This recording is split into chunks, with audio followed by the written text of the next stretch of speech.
नमस्कार दोस्तों, स्वागत है आपका ITI एग्ज़ाम सॉल्यूशंस में।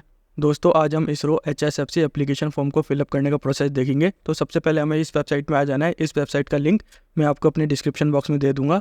यहाँ पे आपको लास्ट के 2 ऑप्शन दिख रहे होंगे, एक है ऑलरेडी रजिस्टर्ड और दूसरा है टू रजिस्टर। हम टू रजिस्टर पर क्लिक करेंगे। तो सबसे पहले हमें रजिस्ट्रेशन करना है।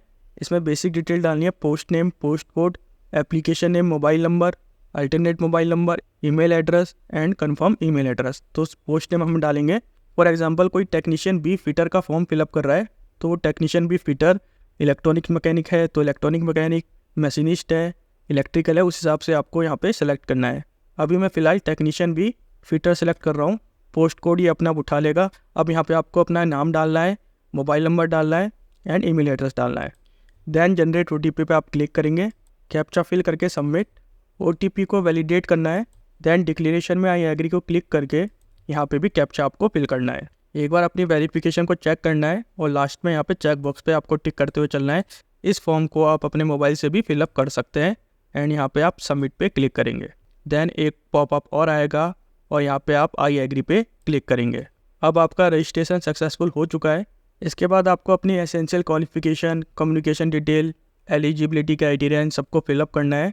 तो सबसे पहले यहाँ पे gender, then date of birth, यहाँ पे आपको कैटेगरी चूज़ करनी है, unreserved, EWS, OBC, SC, ST।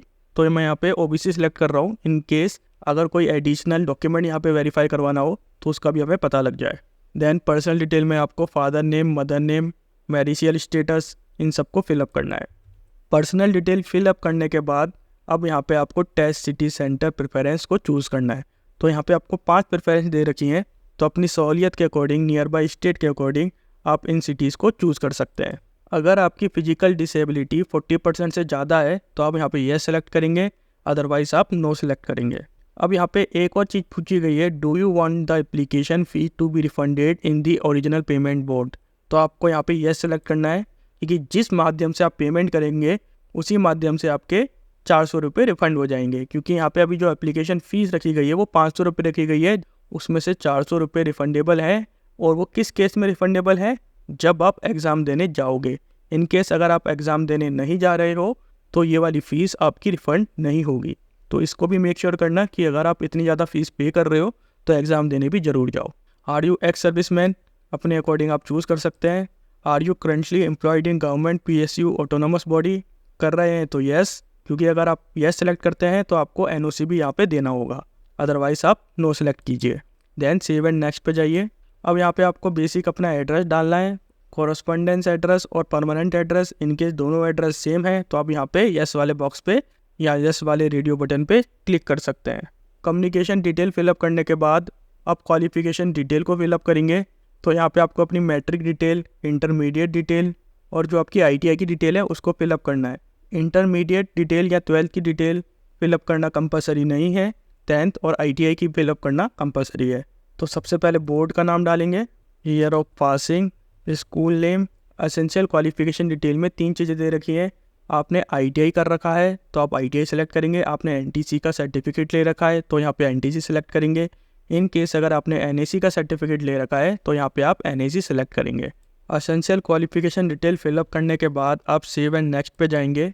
Then यहाँ पे आपको अपने डॉक्यूमेंट्स को अपलोड करना है। अब कौन कौन से डॉक्यूमेंट्स हैं, एक तो आपको पासपोर्ट साइज़ फ़ोटो अपलोड करनी है, then scan copy of signature upload करना है, 10th क्लास की सर्टिफिकेट और मार्कशीट को अपलोड करना है, अपनी एसेंशियल क्वालिफिकेशन डिटेल को अपलोड करना है। क्वालिफिकेशन डिटेल 2 इसको आप अपलोड कर सकते हैं, इनकेस फिलअप करा है तो करिए, अन्यथा इसको स्किप कर सकते हैं। और आपको अपने कास्ट सर्टिफिकेट को भी अपलोड करना है, क्योंकि हमने OBC सेलेक्ट करा था। तो यहाँ पे अगर आप OBC, SC, ST सेलेक्ट करते हैं तो यहाँ पे आपको वो एसेंशियल डिटेल भी डालनी होगी। सारे डॉक्यूमेंट्स को अपलोड करने के बाद आप पेमेंट मोड पे जाएंगे, जहाँ पे आपको अपना पेमेंट मोड चूज़ करना है और यहाँ पे एक ही ऑप्शन आपको दे रखा है। तो मैं यहाँ पे ऑनलाइन सेलेक्ट करूँगा एंड इन सारे चेक बॉक्स पे टिक करूँगा एंड देन फाइनली सबमिट पे जाएंगे एंड एक और पॉपअप खुलेगा जिसमें आपको आई एग्री पे क्लिक करना है। देन अब आप अपने पेमेंट मोड पे चले जाएंगे और यहाँ पे आपको इंटरनेट बैंकिंग का ऑप्शन मिल रहा है और UPI का ऑप्शन मिल रहा है।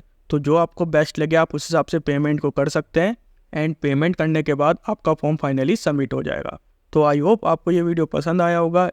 इन केस अगर आपको कोई भी डाउट है आप कमेंट बॉक्स में ज़रूर पूछिए और हमारे चैनल को सब्सक्राइब कीजिए एंड थैंक्स फॉर वॉचिंग।